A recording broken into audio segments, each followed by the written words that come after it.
Bismillahirrahmanirrahim.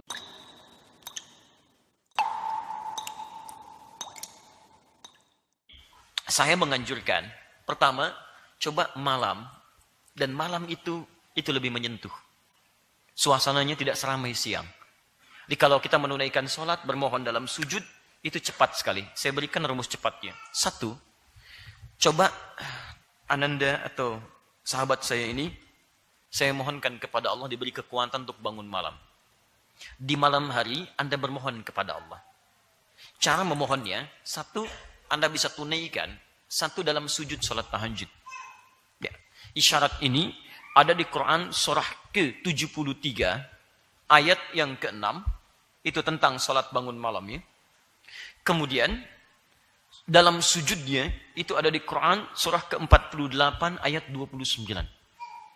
Jadi Anda bangkit tunaikan sholat, malam hari Anda bermohon kepada Allah. Kenapa malam? Dijawab di Quran surah 73 ayat ke-6. Inna nasyi'atal laili hiya asyaddu wat'a wa aqwamu qila.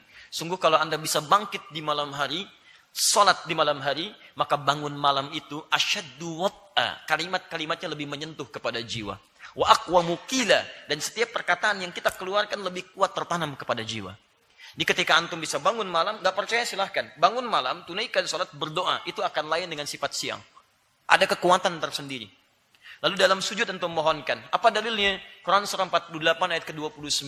Muhammadur Rasulullah walladzina ma'ahu asyidda'u 'alal kuffar ruhama'u bainahum. Tarahum ruk'a sujjada yabtaguna fadla minallahi wa ridwana. Tarahum, umat Muhammad itu Anda akan lihat dia rajin ruku dan sujudnya. Dan dalam ruku dan sujud, khususnya saat sujud, dia bermohon kepada Allah subhanahu wa ta'ala segala keutamaan dunia dan akhiratnya. Jadi ada yang membedakan antara doa dalam sujud dengan doa-doa di luarnya. Kalau Anda sedang sujud kata Quran, minta yang paling utama, jangan minta yang biasa. Jadi kalau Anda sedang kuliah, minta nilai yang utama. Minta ilmu yang utama. Kalau Anda sedang bekerja, minta rezeki yang paling utama. Kalau Anda di rumah tangga, minta keberkahan yang paling utama. Jangan nanggung. Termasuk kalau minta surga yang paling utama. Jangan nanggung, mohon, minta. Nah, tidak ada permintaan yang paling indah kecuali memohon kepada Allah Subhanahu wa taala dalam kasus ini supaya orang tua mendapat hidayah dari Allah Subhanahu wa taala. Gak ada yang bisa dipertaruhkan dibandingkan dengan orang tua dapat hidayah, dibandingkan dengan rezeki yang akan dapatkan dalam kehidupan. Uang gak ada sekarang, besok bisa dicari, tapi hidayah dari mana kita bisa menantinya? Paham ya? Ini bagian. Jadi minta kepada Allah. Nah, kemudian bahasa doa itu saya ajarkan kepada antum, tolong kalau antum minta dalam berdoa, cari bahasa yang kuat, yang menyentuh. Ya. Quran surah ke-7 ayat 205. Wadhkur rabbaka fi nafsika tadarruan wa khifatan wa dunal jahri binal qaul. Ayo sebut, mohon kepada Allah, zikir, berdoa. Ya, fi nafsika wadhkur rabbaka, minta kepada Allah dengan dorongan diri yang kuat dalam jiwa kita. Jadi kalau mau minta sepenuh jiwa. Dengan bahasa-bahasa yang menyentuh. Coba antum perhatikan Nabi Zakaria ketika bermohon kepada Allah. Lihat kalimatnya. Ya, Quran surah ke-19. Dari ayat 3 sampai dengan ayat ke-9-nya lah. Ya, paling atas, kanan atas sampai dengan ke bawahnya. Nanti dikabulkan di ayat 11 sampai dengan 13 ya. Poin saya, lihat sini. Qala rabbi inni wahanal azmu minni washta'ala ra'su syaiba walam akum bidu'aika rabbi syaqiyya. Tuhai Allah, hamba tidak pernah putus harapan dalam bermohon kepadamu. Orang katakan hamba mustahil punya keturunan. Tapi ya Rabb, hamba yakin hanya engkau yang tidak punya batas dalam pemenuhan. Hanya engkau yang tidak punya batas dalam pengabulan. Hanya engkau yang tidak punya batas dalam kuasa. Hamba telah bermohon kepadamu sampai fisik hamba letih. Rambut hamba memutih. Tapi hamba tidak punya putus harapan. Tidak pernah putus harapan dalam jawaban dan kuasamu. Kalau kepada yang maha tidak punya batas saja, kalau sampai saat ini belum dikabulkan juga, mohon tunjukkan kepada hamba dengan cara apa lagi hamba mesti memohon. Maka ketika kalimat itu mengalir, saya kasih gambaran begini ya. Ada yang minta di depan rumah Anda, cuma 5 detik. Pak, kasih Pak, Bu, kasih Bu. 5 detik, dikasih nggak? Belum tentu. 5 hari di depan rumah antum. Pak, kasih Pak, Bu, kasih Bu. Dikasih nggak? Keterlaluan kalau antum nggak ngasih. Minimal supaya dia pergi. Minimal. Antum saja manusia yang tidak punya sifat rahim bisa memberi. Masa Allah yang punya sifat rahim tidak memberi? Makanya ketika seseorang memohon dengan kalimat yang kuat, Allah kabulkan. Dan hebatnya, kapan kalimat itu dimohonkan? Saat sholat. Dalilnya mana? Quran, surah ketiga, Ali Imran, ayat 38 sampai ayat 39. Paling kanan sebelah atas. Dia tunaikan di mihrab. Dia memohon kepada Allah. Lihat kalimatnya. Hunalika da'a Zakaria rabbah. Di mihrab itulah Nabi Zakaria bermohon kepada Rabbnya. Qala rabbi habli min ladunka dzurriyyatan thayyibah innaka sami'ud du'a. Duhai Allah, mohon ya Rabb. Mereka mengatakan semua saya tidak mungkin punya keturunan. Maka saya bermohon kepadamu yang tidak punya batas dalam kemungkinan. Hamba yakin ya Allah, innaka sami'ud du'a. Engkau yang maha mendengar doa hamba. Kalau pada yang tidak punya batas, pada yang maha mendengar doa belum dikabulkan juga, lantas kepada siapa lagi hamba mesti memohon ya Rabb? Mohon ya Rabb. Indah teman-teman, minta. Jadi ketika Anda mohonkan dengan bahasa yang kuat, itu pengabulan itu cepat. Dia mengetuk pintu arasy. Mohonkan ya Allah. Mohon ya Rabb. Ibu saya mengandung saya dalam lelahnya ya Allah. Bertarung dengan kematian ya Rabb. Ayah saya mencari peluh keringatnya untuk memberikan kebaikan bagi saya saat tumbuh ya Rabb. Saya mohon kepadamu ya Allah. Berikan kesempatan ya Allah. Agar saya dapat membahagiakan kedua orang tua saya. Mohon ya Allah berikan jalan supaya keduanya dapat hidayah. Engkau satukan kami dengan kehendak-Mu di dunia ya Rabb. Engkau satukan di kami ya Allah. Engkau tetapkan dia jadi ibu saya ya Allah. Engkau pilih dia jadi ayah saya ya Allah. Engkau satukan saat di dunia ya Allah. Maka mohon ya Rabb, jangan pisahkan kami saat di akhirat. Ya Allah, satukan kami saat di akhirat. Seperti Engkau satukan kami saat di dunia. Saya tidak kuat ketika melihat air mata ibunda saya dibawa ke dalam neraka. Saya tidak kuat ketika dipisahkan dengan ayahanda saya, ya Allah. Jika dengan semua usaha saya ini, ya Rabb, saya sudah tahajud, saya sudah membaca Al-Quran, saya sudah memohon putus harapan, tidak juga Engkau kabulkan. Maka mohon tunjukkan kepada saya, dengan cara apa lagi saya mesti bermohon kepadamu? Minta. Minta. Dan itu kuat. Itu kuat. Mustahil bagi Allah yang punya sifat Rahman dan Rahim tidak memberikan jawaban terbaik. Mustahil. Saya yakin teman-teman, Anda punya kesulitan apapun, doa itu senjata kita. Alat kita mendekat kepada Allah Subhanahu wa taala. Mohonkan dengan bahasa yang kuat, yang lembut. Dan yang ketiga, yang terakhir, sifat doa itu kalau ingin cepat dikabulkan, arahkan pada kepentingan ibadah. Perhatikan Nabi Ayyub alaihissalam. Quran surah ke-21 ayat 83 sampai 84, paling kiri sebelah atas. Dan kalimatnya dibuka dengan fathah. Fathah itu dari kata fataha. Infitah, sesuatu yang terbuka. Jika ada kisah di masa lalu, dibuka dengan fathah. Itu artinya kisah itu dibuka sebagai petunjuk bagi masa generasi setelahnya. Bisa bagi Allah mengatakan wa ayyubu. Tapi di sini Allah memulai dengan fathah. Wa ayyuba. Cara membacanya, dan kami buka kisah Ayub untuk menjadi inspirasi bagi orang-orang generasi setelahnya yang punya masalah dengan diri beliau. Masalah yang sama dengan yang dialami. Lihat. Innada rabbahu anni massaniya dhurru wa anta arhamur rahimin. Kuat sekali. Ayyub alaihissalam, Nabi, Rasul. Dekat dengan Allah. Sangat disayang oleh Allah. Surganya jelas terjamin.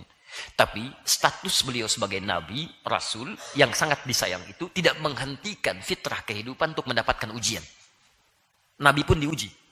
Anda bayangkan, Nabi diuji, Rasul diuji, yang paling disayang Allah diuji. Anda Nabi bukan, Rasul bukan, dan belum tentu Allah sayang Anda seperti Allah sayang Nabi Ayub. Terus Anda nggak mau diuji. Anda siapa? Siapa? Jelas ya? Jadi ujian itu fitrah dalam kehidupan. Justru Anda harus heran kalau selama hidup Anda nggak diuji. Berarti Anda sedang tidak menjalani kehidupan. Cuman Anda merasa hidup. Paham ya? Orang hidup itu pasti dapat ujian. Jadi kalau sehari Anda nggak diuji, berarti Anda harus bertanya, sebetulnya saya masih hidup apa enggak? Jelas ya? Tayyib. Ujiannya dahsyat. Hanya 3 hari, tapi meluluh lantakkan seluruh dalam kehidupannya. Ya. Satu, diuji status kehidupannya dengan harta habis keseluruhannya. Habis, terbakar, hewan mati dan sebagainya. Setan mengira akan keluar dari ketaatan pada Allah. Ternyata yang terjadi, naik 2 kali lipat ketaatannya. Ujian kedua, masuk pada keluarganya. Semua anak-anaknya wafat. Sehari 12 anak. Mengeluh? Tidak. Meningkat ketaatannya. 3, diberikan penyakit. Ya, penyakit yang kiranya tidak pernah dialami orang sebelumnya, tidak akan dirasakan orang setelahnya. Hati-hati ya. Saya ingin tegaskan, saya belum mendapati riwayat yang valid tentang jenis penyakitnya. Kalau di Quran tidak sebutkan jenisnya, ini artinya bukan untuk dicari jenisnya, tapi untuk diambil hikmahnya. Jadi antum tidak perlu kreatif mengarang jenis penyakitnya. Jelas ya?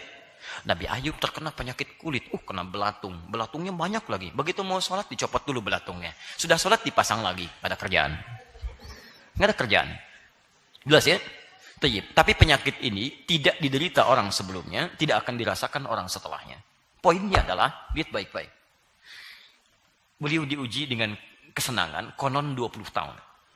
Ujian itu, sakit, anak meninggal 12, harta habis semua, 7 tahun berlalu. Istrinya datang. Bahasa kita, Pak, mohonlah kepada Allah, sembuhkan penyakit. Istrinya hebat, tidak minta kaya. Coba kalau ibu istrinya jadi istri Nabi Ayub. Mumpung bapak Nabi, kapan lagi jadi Nabi? Masya Allah. Pak, minta sembuh, kaya, plus punya anak lagi. 3, istri Nabi Ayub, karena tarbiyahnya jalan, bahasa kemanusiaannya sederhana, minta sembuh.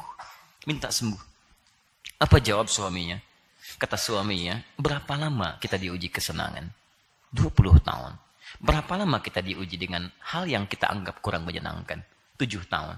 Nanti saja kalau ujian yang ini sudah sebanding dengan senangnya kita selama 20 tahun, baru saya bermohon kepada Allah untuk disembuhkan. Saya malu.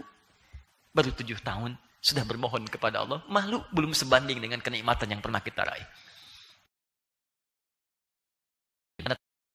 Jadi kaidah yang ketiga.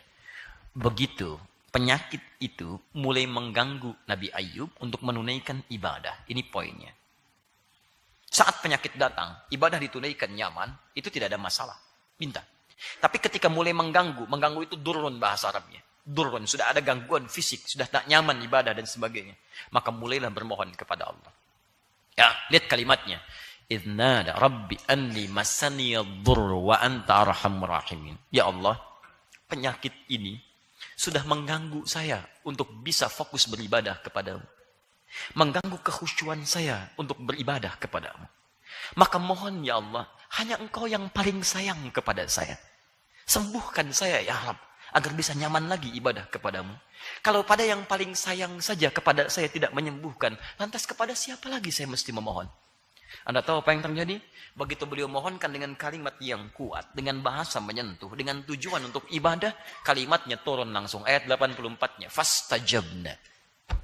Kami jawab, kami kabulkan doanya. Lihat. Fastajabna. Kami jawab.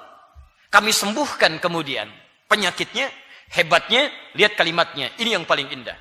Kemudian kami kembalikan keluarganya. Wa atainahum mislahum. Ya. Wa atainahum. Kami kembalikan lagi keluarganya. Dan yang paling indah, yang semisalnya. Wa mislahum ma'ahum rahmatan min indina. Wa mislahum ma'ahum. Lihat baik-baik. Tadi Nabi Ayub punya anak berapa? 12.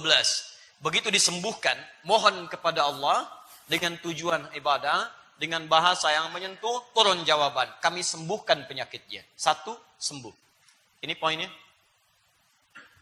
Yang kedua, kami kembalikan keluarganya. Maksudnya, telah sembuh, ya Nabi Ayub berhubungan dengan istrinya, melahirkan lagi istrinya. Begitu lahir, kembar. Bukan cuman kembar. Wa mislahum ma'ahum, 2 kali lipat dari sebelumnya. Tadi 12, begitu sembuh, dapat anak berapa? 12 kali 2, 24.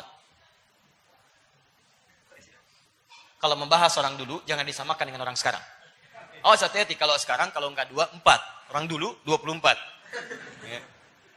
Lihat, bab ini, bab terpisah. Kembalikan sini. Hebatnya, begitu ini dikabulkan, rahmatan min indina, sebagai rahmat dari kami. Yang ketiga, tadi kan 3 ujiannya. Baik, sakit, harta hilang, anak meninggal, keluarga habis kan, kecuali istri. Lihat baik-baik, sakit jadi sembuh, keluarga kembali 2 kali lipat.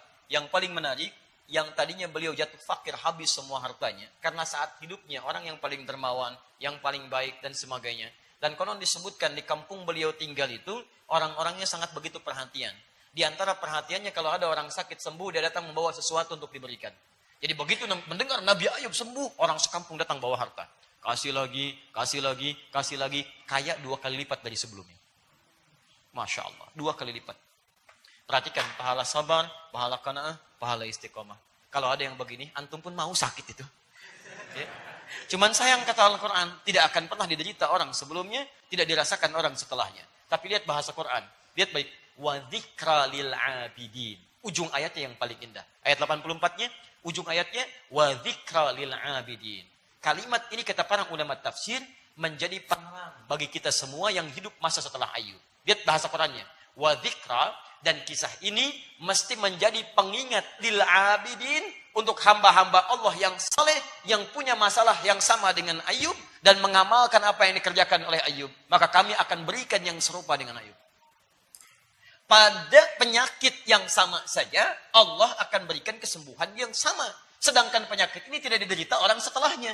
Jadi kalau Ayub saja bisa disembuhkan alaihi salam, masa antum yang penyakitnya tidak seperti Nabi Ayub tidak bisa mendapatkan itu? Maka lihat amalannya. Apa di antara amalannya? Satu, qanaah, menerima apa yang ditetapkan oleh Allah Subhanahu wa taala. Antum jangan mengeluh. Masih beruntung antum yang dipilih sakit bukan orang lain.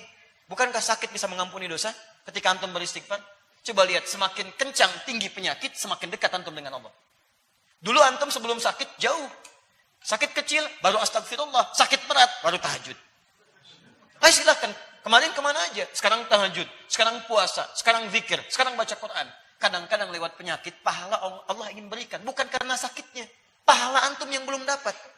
Kalau sudah diberikan sakit luar biasa beratnya juga, dokter sana sini juga belum bisa bermohon, belum bisa memberikan yang terbaik. Ingat kaidahnya ya. Kalau makhluk sudah mengangkat tangannya, itu pertanda dari Sang Khalik, Allah Subhanahu wa taala, agar Anda cepat kembali kepadanya. Jadi kalau semua sudah angkat tangan, sudah hand up semua, give up, itu tanda langsung dari Allah supaya Anda langsung memohon kepada Allah tanpa perantara. Itu poinnya. Karena Allah sedang mencintai Anda. Maka Anda cepat respon itu. Tingkatkan ibadah, tingkatkan ibadah. Bukankah sakit mengampuni dosa? Istighfar, istighfar, istighfar. Ada jemaah kita saat pertama saya datang ke Bekasi, diuji oleh Allah dengan penyakit. Ya, padahal baru ikut sekali kajian. Satu dari pramugari, stewardess dia. Ya, Masya Allah.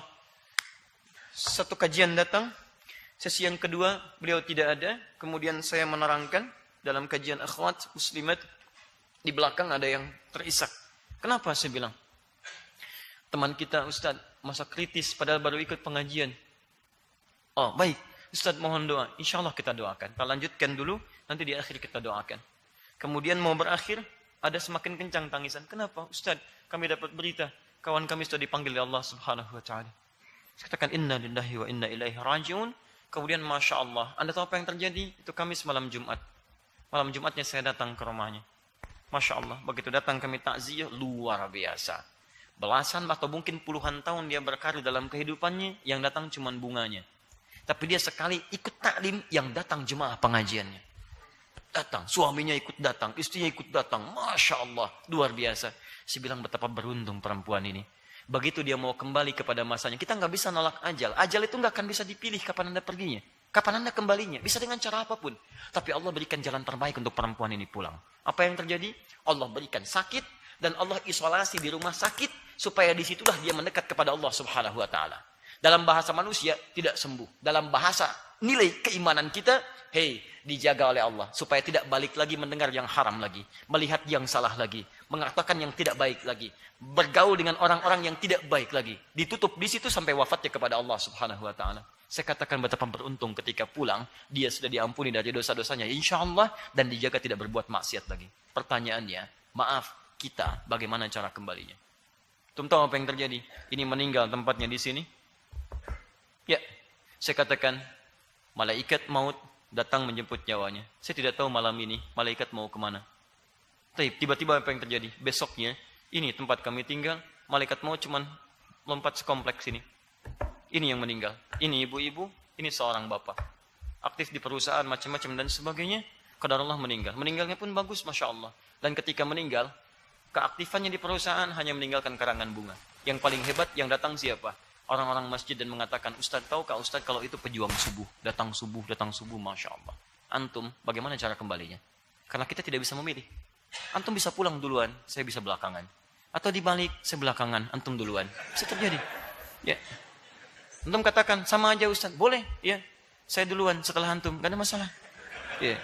Jadi, minta dengan bahasa yang kuat, mohon kepada Allah. Minta. Dan minta dengan tujuan itu, ibadah. Ibadah. Ya. Arahkan ke situ. Ya Allah, saya mohon ya Rabb. Saya mohon ya Rabb. Saya mohon berikan hidayah kepada kedua orang tua saya ya Allah. Saya mohon supaya dengan itu semua saya bisa salat bersama mereka ya Allah. Bisa mengimami mereka ya Allah. Bisa berhaji ke Baitullah. Bisa meningkatkan takwa kepadamu. Ketika permohonan diarahkan pada ibadah, lebih cepat dikabulkan dibandingkan dengan urusan dunia saja. Konsep ini bisa dipakai dalam turunan kehidupan kita. Maaf, antum sering bermohon kepada Allah. Kenapa cuma minta dunia? Coba cek, kebanyakan orang yang belum punya kendaraan, itu sukanya minta kendaraan. Kurang pak, kurang lengkap kalimatnya. Minta kendaraan, tujukan untuk kepentingan ibadah. Ya Rabb, PTM jaraknya cukup jauh dari tempat saya, ya Allah. Jalan kaki berat, ya Allah. Datang kajian sudah selesai. Ya Rabb, mohon berikan kesempatan. Jadikan, ya Allah, bagian dari kehidupan saya mendapatkan raihan dari surga. Dengan kendaraan yang mengantarkan saya pada penuntutan ilmu yang baik. Saya ingin merubah hidup saya, ya Allah. Saya ingin hijrah, ya Allah. Saya ingin lebih baik sholatnya, ya Allah. Saya ingin belajar. Saya nggak minta banyak, ya Allah. Motor, misal gitu kan. Minta. Dengan bahasa yang baik. Itu biasanya lebih menarik gitu. Ya, dan biasanya lebih cepat menghasilkan suatu kebaikan. Ya, butuh rumah, cari rumah 1 miliar misalnya, atau taruhlah berapa, mohon, ya Allah, saya sudah banyak menunaikan salat ya Rabb, sesuai dengan kuasa-Mu, sesuai dengan pengetahuan-Mu. Tapi mohon ya Rabb, sampai saat ini saya belum punya kemampuan berzakat dengan maksimal ya Allah. Mohon sebelum wafat beri kesempatan saya berzakat. Saya tidak minta banyak ya Allah, mohon berikan 25 juta saja untuk berzakat. Masya Allah. Zakat berapa persen? 2,5%. 25 juta itu berarti mintanya berapa? 1 miliar. Baik ya? Ya, untuk zakat 25 juta, sisanya beli rumah. Masya Allah. Ayo praktekkan. Sekira malam-malam tahajud semua lagi ya, minta. Luar biasa. Jadi satu itu, kemudian setelah berdoa, coba ikhtiarkan dengan ikhtiar muamalah harian.